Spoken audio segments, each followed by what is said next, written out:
बाहर निकल जाएंगे तो सबसे अच्छा। हाँ लगाइए। अब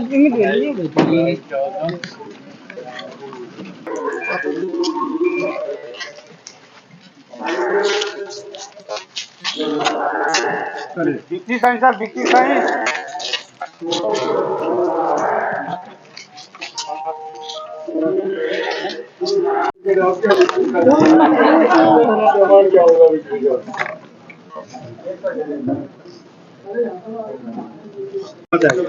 सबसे पहले जमुई लोकसभा की जनता को अपना आभार प्रकट करना चाहेंगे, उनका बहुत बहुत धन्यवाद करना चाहेंगे। उसके बाद मैं अपनी पार्टी के राष्ट्रीय अध्यक्ष श्री चिराग पासवान जी का बहुत आभार, उनका बहुत बहुत धन्यवाद करना चाहूँगा।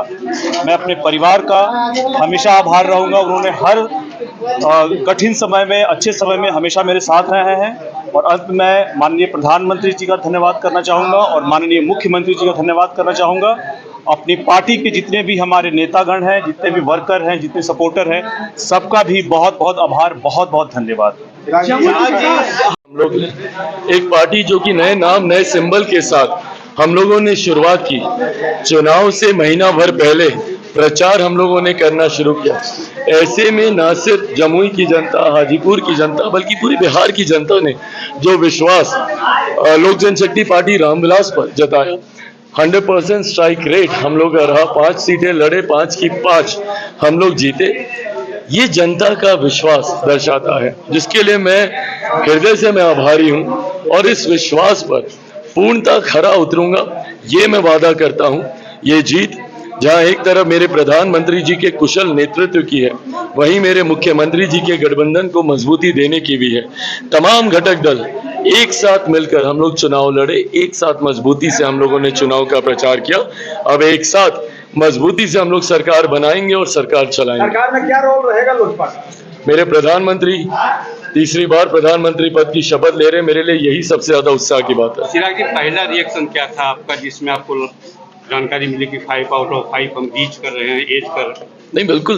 देखिए, आप जब चुनाव लड़ते हैं परीक्षा की तरह होता है, आपको भले जानकारी हो कि आपने अच्छा लिखा है, बट जब तक एग्जामिनर उसको चेक कर कर आपका रिजल्ट घोषित नहीं कर देता, तब तक वो धकधकी बनी रहती है। और स्वाभाविक है, पिछले 1.5-2 महीने से हम लोग प्रचार कर रहे थे, बट 1 तारीख को जब प्रचार थमा और हम लोगों ने आकलन करना शुरू किया, तो उस बात को लेकर घबराहट थी कि कहीं कोई चूक तो नहीं हुई। पर दिन में जैसे जैसे रिजल्ट्स आते रहे और जैसे जैसे हम लोगों के पक्ष में 5 की 5 सीटें, और ये मेरे लिए ज़रूर उत्साह की बात थी कि शुरू से हम लोगों ने लीड मेंटेन रखी। हम लोग की 5 सीट जमुई हो, हाजीपुर हो, समस्तीपुर हो, वैशाली, खगड़िया, 5 सीटें शुरू से ही हम लोगों ने लीड बरकरार रखी और अच्छे मार्जिन से। क्योंकि कई लोग ये भी कहते थे कि मार्जिन हम लोग अच्छा नहीं रहेगा, बट अच्छे मार्जिन से हम लोग सारी सीटें जीते, तो ये मनोबल बढ़ाता है। चिराग जी, सबसे बड़ा सवाल ये है कि 400 पार का नारा की हवा निकल गई है। इसलिए यह है कि बीजेपी अपने दम पे सरकार बनाने की भी स्थिति में नहीं, आखिर चूक कहाँ? देखिए, ये जरूर हम लोग बैठकर एनडीए के घटक दल आपस में बैठेंगे। कल प्रधानमंत्री जी के यहाँ बैठक भी है, तो जब हम लोग साथ में बैठेंगे, इस पर जरूर अध्ययन मंथन चिंतन किया जाएगा। कहाँ चूक रही, कहीं ना कुछ तो कमी रही होगी, कहाँ रही उस पर जरूर हम लोग मंथन करेंगे। बट हाँ, आज की तारीख में ये भी महत्वपूर्ण है कि तीसरी बार, और इतिहास में बहुत कम बार ऐसा दर्ज हुआ है कि एक प्रधानमंत्री तीसरी बार देश के प्रधानमंत्री पद की शपथ लेने जा रहे हो। ऐसे में एनडीए के लिए जरूर ये उत्साह की बात है कि तीसरी बार देश की जनता ने मौजूदा प्रधानमंत्री नरेंद्र मोदी जी को मौका दिया। लेकिन 2 दल ऐसे हैं चिराग जी जिनके ऊपर बहुत दबाव है। क्या बहुत संभावनाएं व्यक्त की जा रही है कि कहीं नीतीश जी और चंद्रबाबू नायडू पाला तो नहीं बदल? संभावनाएं नहीं है, ये कुछ लोगों की ख्वाहिश है, विपक्ष के नेताओं की ऐसी ख्वाहिश है जो सिर्फ अपनी महत्वाकांक्षाओं को साम दाम दंड भेद के तहत साधना चाहते हैं।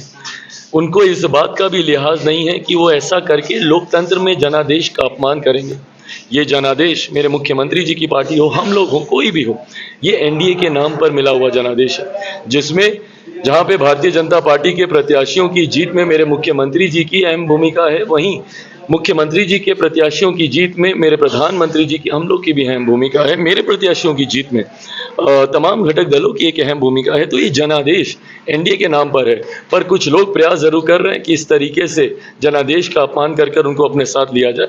मैं इस बात का विश्वास रखता हूं, मेरे मुख्यमंत्री जी, हम लोग साथ मिलकर चुनाव लड़े थे, साथ मिलकर हम लोग मजबूती से सरकार बनाने जा रहे हैं और 5 साल तक सरकार चलाएंगे।